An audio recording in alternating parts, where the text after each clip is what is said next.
Ya, Assalamualaikum warahmatullahi wabarakatuh. Baiklah, untuk kali ini dari bawah mewakili kelompok 3 akan menjadi moderator pada diskusi kali ini, yang mana diskusi ini UTS teknologi kabel energi yang akan dibawakan oleh Diga Sofriani, Yunia Rosa, Zendi Evan dengan dosen pengampunya Aulia PhD. Untuk yang materi pertama yaitu tentang latar belakang akan dijelaskan oleh Nia. Pada Nia dipersilakan. Baiklah, terima kasih moderator. Yang pertama itu latar belakang, di mana semakin berkembangnya dunia dan tingkat kebutuhan memberikan akibat akan keperluan tenaga listrik yang semakin meningkat, baik itu kebutuhan bidang listrik rumah tangga, industri perdagangan, maupun kebutuhan industri.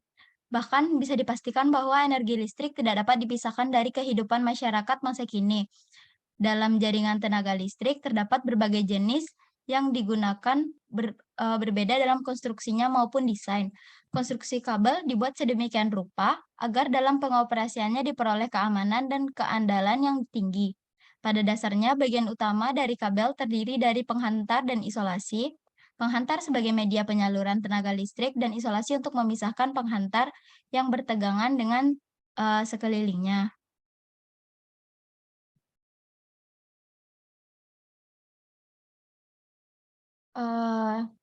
Lanjut ke kabel bawah tanah, di mana pengertiannya yaitu kabel bawah tanah adalah semua jenis kabel yang konstruksinya dirancang khusus untuk dipasang di bawah permukaan tanah.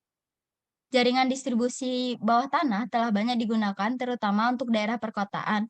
Hal ini disebabkan distribusi bawah tanah tersembunyi dibandingkan dengan saluran udara yang lebih handal. Mungkin sekian dikembalikan kepada moderator. Baik, terima kasih pada Nia. Selanjutnya, pembahasan selanjutnya akan disampaikan oleh Zendri. Kepada Zendri, dipersilakan Zendri.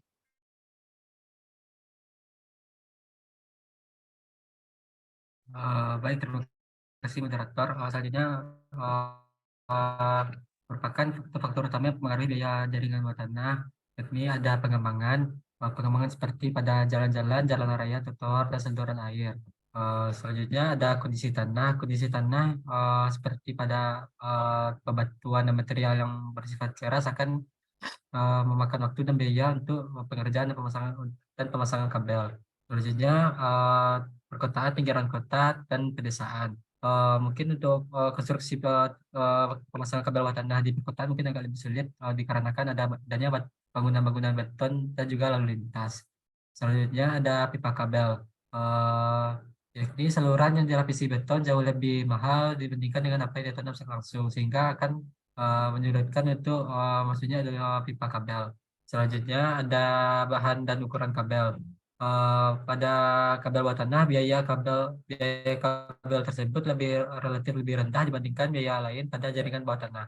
Selanjutnya ada peralatan instalasi yang menggunakan mesin-mesin besar dan mesin yang lainnya yang sesuai dengan permukaan tanah dan jenis tanah yang sehingga akan memudahkan instalasi. Next.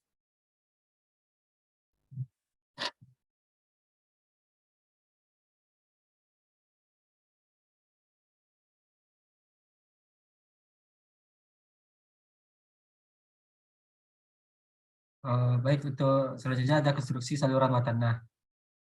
Ada beberapa faktor penting yang perlu diingat dalam pemasangan kabel. Ini yang pertama, sebelum meletakkan kabel, isolasinya harus diperiksa dengan mejar atau megaometer sebagai pemeriksaan pencegahan kemungkinan adanya kerusakan.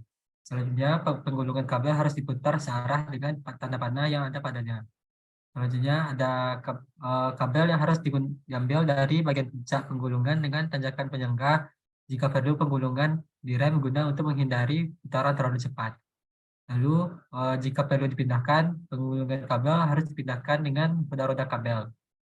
Yang kelima, jari-jari pemasangan harus dibuat sebesar mungkin. Selanjutnya, pada cuaca dingin, kabel harus dipanasi sebelum ditangani. Lanjut, untuk harus dibuat percobaan kelembaban pada bahan penyambungan sebelum disambungkan. Lalu, bila kabel disambungkan dengan kabel yang sudah terpasang, kejaran teras dari ujung yang lain harus berlawanan arah. Jadi jika satu ujung searah jarum jam, ujung yang lain harus berlawanan dengan arah jarum jam. Hal ini perlu untuk menghindari teras ketika sedang menyambung. Terakhir, untuk suatu sambungan menjadi titik terlemah dari sistem distribusi tenaga listrik, semua usaha pencegahan harus dilakukan untuk melindungi perdam.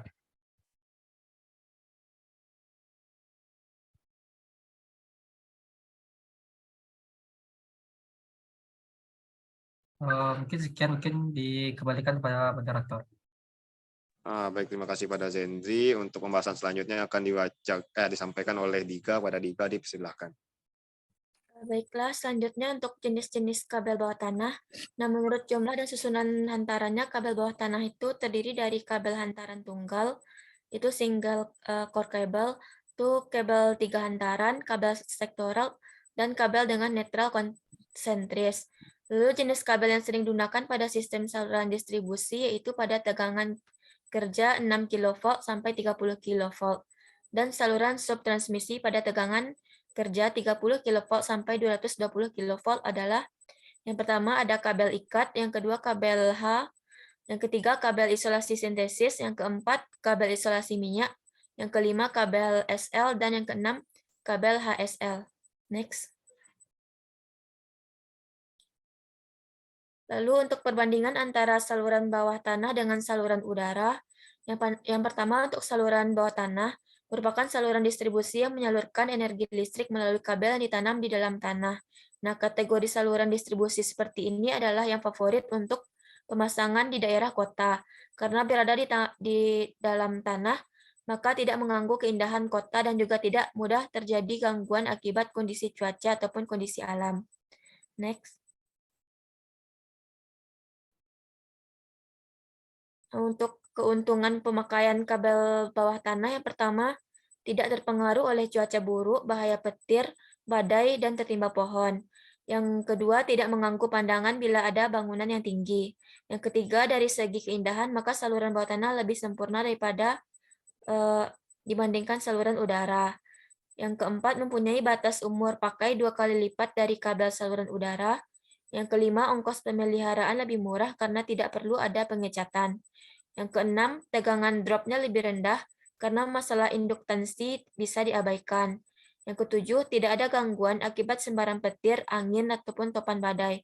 Yang kedelapan, keandalan lebih baik. Selanjutnya yang kesembilan, tidak ada corona. Yang kesepuluh, rugi-rugi daya akan lebih kecil dan akan menciptakan keindahan tata kota. Next.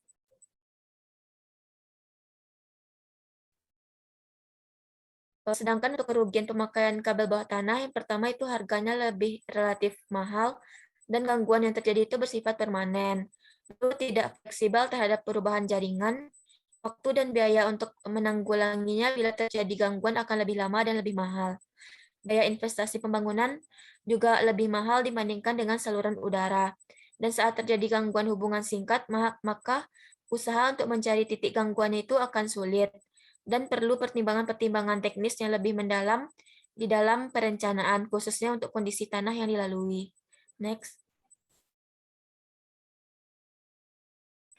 Sedangkan untuk saluran udara itu memiliki beberapa kelebihan dan kekurangan. Bisa next. Yang mana untuk saluran udara itu keuntungannya tuh lebih bersifat murah, fleksibel, dan leluasa dalam upaya untuk perluasan beban. Yang kedua, dapat digunakan untuk penyaluran tenaga listrik pada tegangan di atas 66 kV. Yang ketiga, lebih mudah dalam pemasangannya. Yang keempat, bila terjadi gangguan hubung singkat, maka akan mudah diatasi dan dideteksi. Yang kelima, mudah dilakukan perluasan pelayanan dengan penarikan cabang yang diperlukan. Yang ketujuh, mudah memeriksa jika terjadi gangguan pada jaringan. Dan kedelapan, akan mudah untuk melakukan pemeliharaan. Sedangkan kerugian dari kabel udara ini mudah terpengaruh oleh cuaca buruk, bahaya petir, badai, dan tertimpa pohon. Lalu untuk wilayah yang penuh dengan bangunan tinggi akan sulit untuk menempatkan salurannya. Masalah efek kulit induktansi dan kapasitansi yang terjadi akan mengakibatkan tegangan drop lebih tinggi. Lalu ongkos pemeliharaan lebih mahal karena perlu jadwal pengecatan dan penggantian. Dan dari segi estetika atau keindahannya juga kurang karena sehingga saluran distribusi bukan pilihan yang ideal untuk saluran distribusi di dalam kota. Dikembalikan ke moderator. Baik, terima kasih kepada Diga. Itu presentasi atau penjelasan dari kelompok 2. Apakah dari teman-teman lain ada tanggapi atau untuk penjelasan tersebut sudah cukup, teman-teman? Cukup, moderator. Baik, karena dirasa cukup untuk penjelasannya, untuk presentasi atau penjelasan kali ini diakhiri. Wassalamualaikum warahmatullahi wabarakatuh.